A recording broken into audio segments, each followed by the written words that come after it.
मेरे दो डैडी थे, एक अमीर और दूसरे गरीब। एक बहुत पढ़े लिखे और समझदार थे। वे पीएचडी थे और उन्होंने अपने 4 साल के अंडर ग्रेजुएट का 2 साल से भी कम समय में कर लिया था। इसके बाद वे आगे पढ़ने के लिए स्टैनफोर्ड यूनिवर्सिटी, यूनिवर्सिटी ऑफ सिकोन तथा नॉर्थ वेस्ट यूनिवर्सिटी गए और यह सब उन्होंने पूरी तरह स्कॉलरशिप के सहारे ही किया।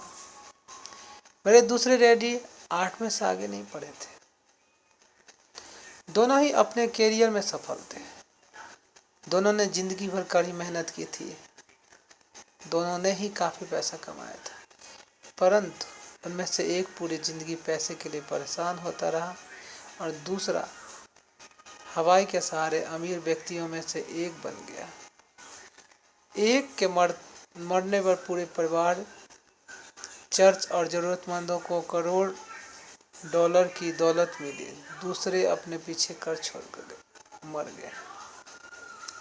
मेरे दोनों डैडी इरादे के पक्के, चमत्कारी और प्रभावशाली थे। दोनों ने मुझे सलाह दी, परंतु उनकी सलाह एक सी नहीं थी। दोनों ही शिक्षा पर बहुत जोर देते थे, परंतु उनके द्वारा सुझाव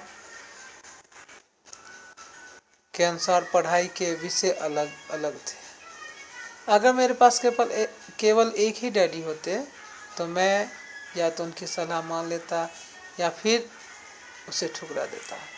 चूँकि सलाह देने वाले दो थे, इसीलिए मेरे पास दो विरोधाभासी विचार होते थे। एक आदमी अमीर बनना और दूसरा गरीब आदमी।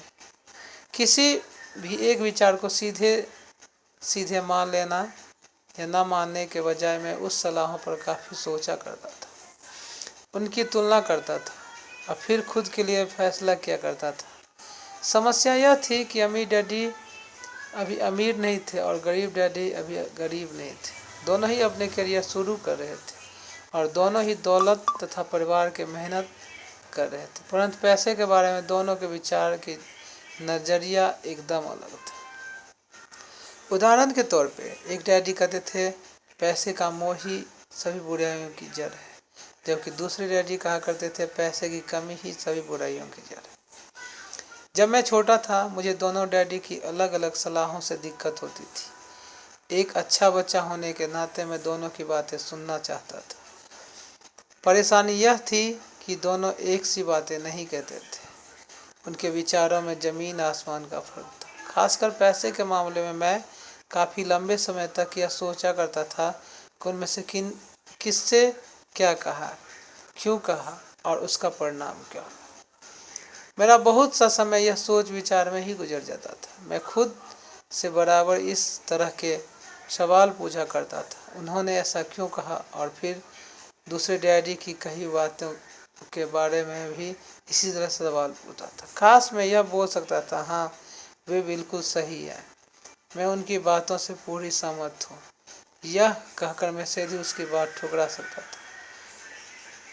बूढ़े को यह नहीं पता कि वह क्या क्या कह रहा है। चूँकि दोनों ही मुझे बहुत प्यार करते थे, इसीलिए मुझे खुद के लिए सोचने पर मजबूर होना पड़ता था।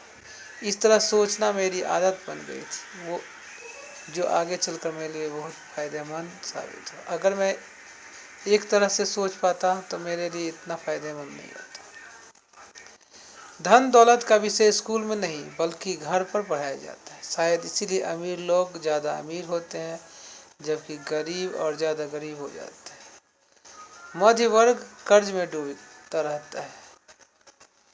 हम में से ज़्यादातर लोग पैसे के बारे में अपने माता पिता से सीखते हैं। कोई गरीब पिता अपने बच्चों को पैसे के बारे में क्या सिखा सकते हैं?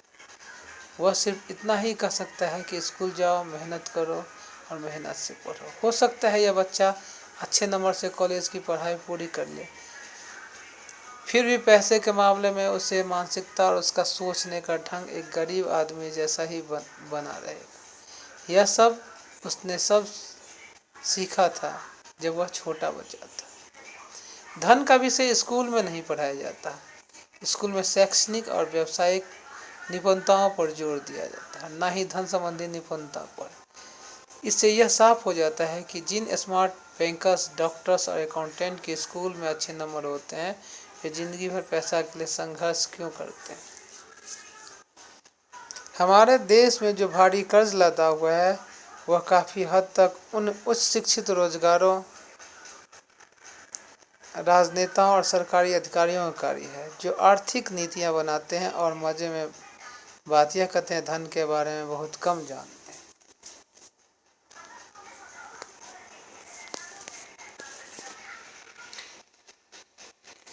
मैं अक्सर नई सदी में आने वाली समस्याओं के बारे में सोचता हूँ। तब क्या होता है जब हमारे पास ऐसे करोड़ों लोग होंगे जिन्होंने आर्थिक और चिकित्सकीय मदद की जरूरत होगी। धन संबंधी मदद के लिए या तो वो अपने परिवार का या फिर सरकार पर निर्भर होंगे। क्या होगा जब मेडिकेयर और सोशल सिक्योरिटी के पास पैसा खत्म हो जाए? किस तरह कोई देश तरक्की कर पाएगा? अगर पैसे के बारे में पढ़ाई की जिम्मेदारी माता पिता के ऊपर छोड़ दी जाए, जिन में से ज़्यादातर गरीब या गरीब होंगे। चूँकि मेरे पास दो प्रभावशाली डैडी थे, इसीलिए मैंने दोनों की से ही सीखा। मुझे दोनों की सलाह पर सोचना पड़ता था। इस तरह के सोचते सोचते मैं यह जान लिया कि किसी व्यक्ति के विचार उसकी ज़िंदगी पर कितना ज़बरदस्त प्रभाव डाल सकता है। उदाहरण के तौर पे एक डैडी को यह कहने की आदत थी, मैं इसे नहीं खरीद सकता। दूसरे डैडी शब्दों में इस्तेमाल से चिढ़ते थे। वे जोर देकर कहते थे कि मुझे इसके बजाय यह करना चाहिए। मैं कैसे खरीद सकता हूँ? पहला यह नकारात्मक है और दूसरा प्रश्नवाचक है। एक में बात खत्म हो जाती है, दूसरी में बात सोचने के लिए मजबूर होते हैं। मेरे जल्दी ही अमीर बनने वाले डैडी ने मुझे समझाया कि जब हम कहते हैं मैं इसे नहीं खरीद सकता हूँ तो हमारा दिमाग काम करना बंद करता है। इसके बजाय हम यह सवाल पूछते हैं, मैं इसे कैसे खरीद सकता हूँ, तो हमारा दिमाग काम करने लगता है। इसका उनका मतलब नहीं था कि आप जिस पर दिल आ जाए उसे खरीद ही लो। लगभग दीवानगी की हद तक अपने दिमाग को कसरत करवाना चाहते हैं, क्योंकि उनके ख्याल से दिमाग दुनिया का सबसे ताकतवर कंप्यूटर है। मेरा दिमाग हर रोज़ तेज़ होता है क्योंकि मैं इसी की कसरत करता रहता हूँ। यह जितना तेज़ होता है मैं इसकी मदद से उतना ही ज़्यादा पैसा कमा सकता हूँ। इसका मानना था कि मैं इसे नहीं खरीद सकता कहना दिमागी आलस की पहचान है। हालांकि दोनों डैडी अपने काम में कड़ी मेहनत करते थे, परंतु मैंने देखा कि पैसे के मामले में एक डैडी की आदत यह थी कि वो अपने दिमाग को सुला देते थे और दूसरे डैडी अपने दिमाग को लगातार कसरत करवाते रहते थे। इसका दीर्घकालीन परिणाम यह हुआ कि एक डैडी आर्थिक रूप से अमीर होते चले गए जबकि दूसरे डैडी लगातार कमज़ोर होते गए। इससे इस तरह से समझें कि एक व्यक्ति हर रोज़ कसरत करने के लिए जिम जाता है जबकि दूसरा व्यक्ति समय बैठकर टीवी देखता रहता है। शरीर की सही कसरत से आप ज़्यादातर तंदुरुस्त हो सकते हैं और दिमाग की सही कसरत से आप ज़्यादातर अमीर हो सकते हैं। आलस से स्वास्थ्य और धन दोनों नुकसान होते हैं। दोनों डैडियों की विचारधारा में ज़मीन आसमान का अंतर था। एक डैडी की सोच थी कि अमीरों से ज़्यादा टैक्स देना चाहिए ताकि बेचारे गरीब को ज़्यादा फ़ायदा मिल सके, जबकि दूसरे डैडी कहते थे टैक्स उन लोगों को सजा देता है जो उत्पादन करते हैं, उन लोगों को इनाम देता है जो उत्पादन नहीं करते हैं।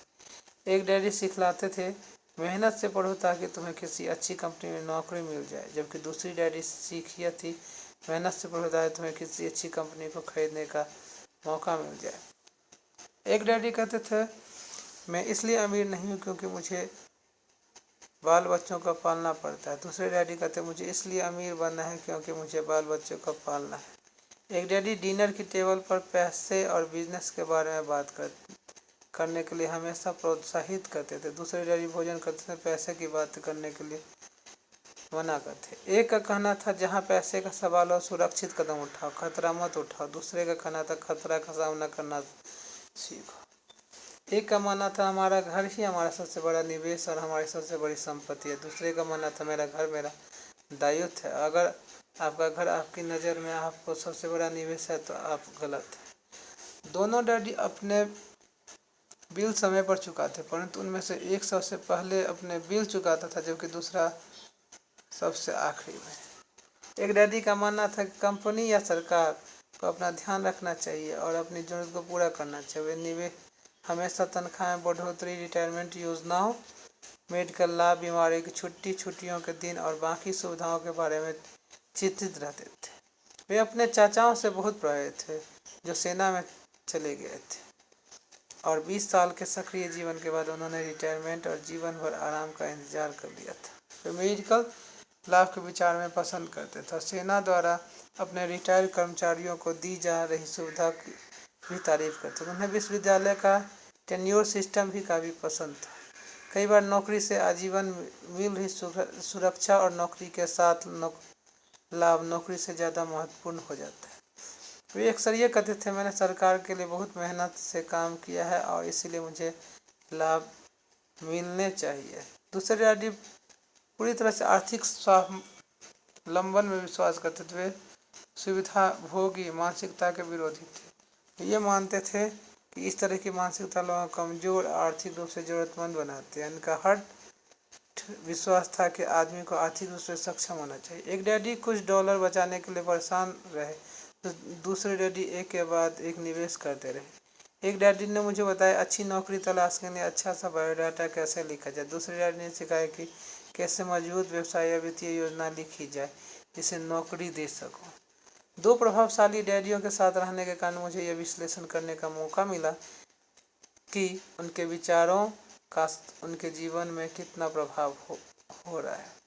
मैंने पाया कि दरअसल लोग अपने विचारों से ही अपने जीवन की दिशा देते हैं। उदाहरण के तौर पे मेरे गरीब डैडी हमेशा कहा करते थे, मैं कभी अमीर नहीं बन पाऊंगा, और उनकी यह भविष्यवाणी सही साबित हुआ। दूसरी ओर मेरे अमीर डैडी हमेशा खुद को अमीर समझते थे। वे इस तरह की बातें करते थे, मैं अमीर हूँ। अमीर लोग ऐसा नहीं करते। एक बड़े आर्थिक झटके के बाद जब वे दिवालियेपन की कगार पर थे तब भी वो खुद को अमीर आदमी ही कहते रहते थे। वे अपने समर्थन में यह कहते थे, गरीब होने और पैसा न होने फर्क होता है। पैसा पास में न होना अस्थायी होता है जबकि गरीबी अस्थायी होता है। मेरे गरीब डैडी यह भी कहते थे, मेरे पैसे में कोई रुचि नहीं है या पैसा महत्वपूर्ण नहीं है। मेरे अमीर डैडी कहते थे, पैसे बहुत ताकत है। हो सकता है हमारे विचारों की ताकत को कभी कभी मापा ना जा सके या फिर दूसरी तरह से समझ ना जा सके, फिर भी बचपन में भी यह समझ गया था। हमें अपने विचारों को ध्यान देना चाहिए और अपनी अभिव्यक्ति पर भी। मैंने देखा कि मेरे गरीब डैडी इसलिए गरीब नहीं थे क्योंकि उन्हें काम कमाते थे, बल्कि इसलिए गरीब है क्योंकि उन्हें विचार और काम गरीब की तरह थे। 2 डैडी होने का कारण बचपन से ही मैं इस बारे में बहुत सावधान हो चलता था कि किस तरह की विचारधारा अपनाऊं, मैं किसकी बात मानूं, अपने अमीर डैडी का या अपने गरीब डैडी का। हालांकि दोनों ही शिक्षित थे और ज्ञान को बहुत महत्वपूर्ण मानते थे, परंतु क्या सीखा जाए इन बारे में दोनों की राय अलग अलग थी। एक चाहते थे कि मैं पढ़ाई में कड़ी मेहनत करूं, डिग्री लूं और पैसे कमाने के लिए अच्छी नौकरी ढूंढ लूं। वे चाहते थे कि मैं एक पेशेवर अधिकारी, वकील, अकाउंटेंट बन जाऊं या MBA कर लूं। दूसरे डैडी मुझे प्रोत्साहित करते थे कि मैं अमीर बनने का रहस्य सीख लूं, यह समझ लूं कि पैसा किस तरह कमाया जाता है और जान लूं कि अपने लिए कैसे काम लिया जाता है। मैंने पैसे के लिए काम नहीं करता था। इन शब्दों को वो बार बार दोहराया करते थे, पैसे मेरे लिए काम करता है।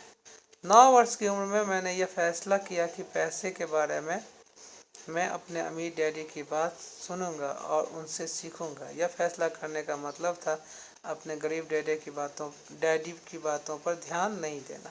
हालांकि उनके पास कॉलेज की बहुत सारी डिग्रियां थी जो मेरे अमीर डैडी के पास नहीं था। रॉबर्ट फर्स्ट का सबक।